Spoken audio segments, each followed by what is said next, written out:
And he said, well, we're going to book you into a territory in Calgary. Now, we never heard of Stu Hart. We never heard of Stampede. So we flew over to Alberta on a Thursday, booked into, they gave us this hotel where all the boys stayed, Notorious Hotel. All the boys stayed there, and Friday we started. Now we started in Calgary. They taped every Friday night in the pavilion. There was two arenas in the pavilion. There was the corral, which held about 12,000. And then there was a pavilion and held maybe 3,500. Now the pavilion was the arena, a small arena with seating coming up around it, all around it, and floor seating. And this is where they sold the cattle. They did all the horses and cattle they bought in, and they did all, where they have auctions for the animals, right? So it always had that smell. Anyhow, we arrived there the first night and we met Archie Goldie, the Mongolian stomper.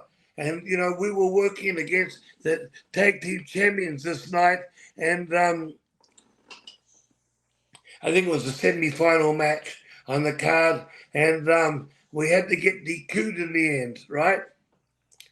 So we worked the match. And that we hadn't met Stu yet. He hadn't arrived.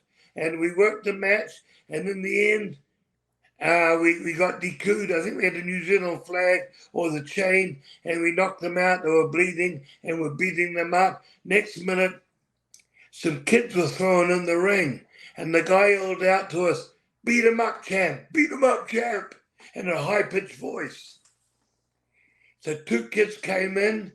Next minute, two more kids came in, got thrown in. The kids were bleeding. Two kids were bleeding. They've been, and he said, beat him up. So now we've got the two guys we work with and four kids were kicking the shit out of them. And then I guess all the referees come out. I can't remember, but we got out of the ring.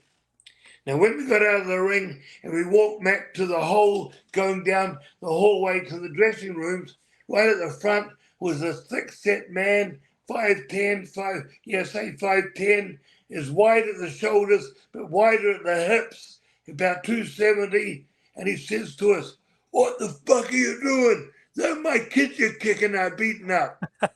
Now we didn't realize that this was Stu Hart, and Stu Hart had 12 kids. Yeah. 4 girls and 8 boys. So this was Friday night. We kicked the shit out of the kids, and we went back to the dressing room. And that's the first time we spoke to Stu Hart. Now, that TV was showing the next morning at 10 o'clock. And all the kids were knowing because they sold programs, walked around the arena while the show was on and sold programs. From 11 years to 13 years old, they were selling programs around the ring. So everybody knew them in TV land. Now, little did we know that 3 times a year, Stu ran a double show in Calgary. He ran the Friday night show, and then Sunday afternoon, he'd run in the corral. And he'd bring an extra name and a big name from somewhere, a name that he's had here before, but he's brought him back.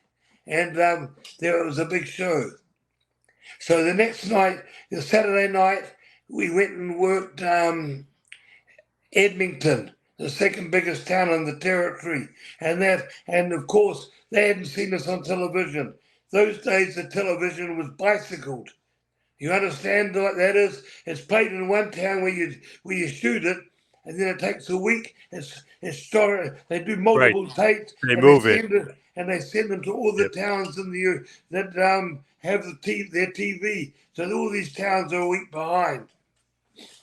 So we go in Edmonton and work for the first time, and the reaction was so.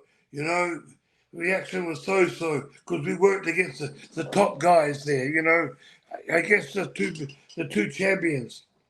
Anyhow, Sunday we came back. The show that weekend, as I said, they had the show in the corral.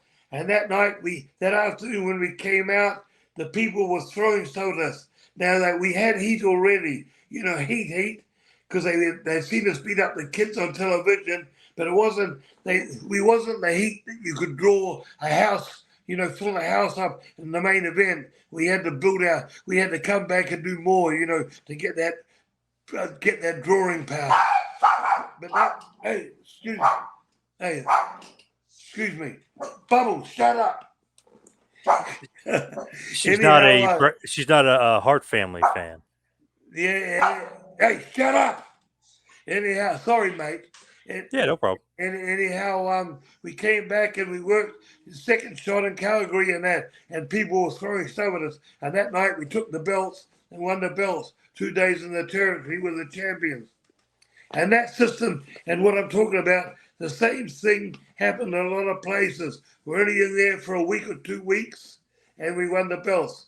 Anyhow, that was it. We worked Calgary for a year and a half. Archie left, and we were main events on the card every night. He was, Archie Goldie was the Mongolian Stomper. He left, and then the next minute we were going to Stu's every Sunday afternoon, and then working out the card for the week. And more or less, we didn't realize it, but he was using us as the bookers. Crazy, huh? Yeah. And we were doing the cards for the week, and that was it on Sunday, and we worked Sunday night. Now, the Stu Hart kids were heavy ribbers. You must have heard about the ribs that the Hart kids had done. Yeah. Brett was only 13 then, but there was Dean, Smith, and Bruce, Ross, and Wayne. They were crazy. Heavy ribs too, especially if someone thought their shit came into the territory and thought their shit didn't stink, who were up themselves, the Harts would really rib them heavy. Next minute the talent would be leaving. Crazy. I don't want to start on stories there, but a lot of incidents happened in that year and a half we were there. But that's great, though. You guys were like super over everywhere you went. I mean, you guys were like instant heat magnets. Then we were called to go back to New Zealand for the first. The New Zealand promoter had got television,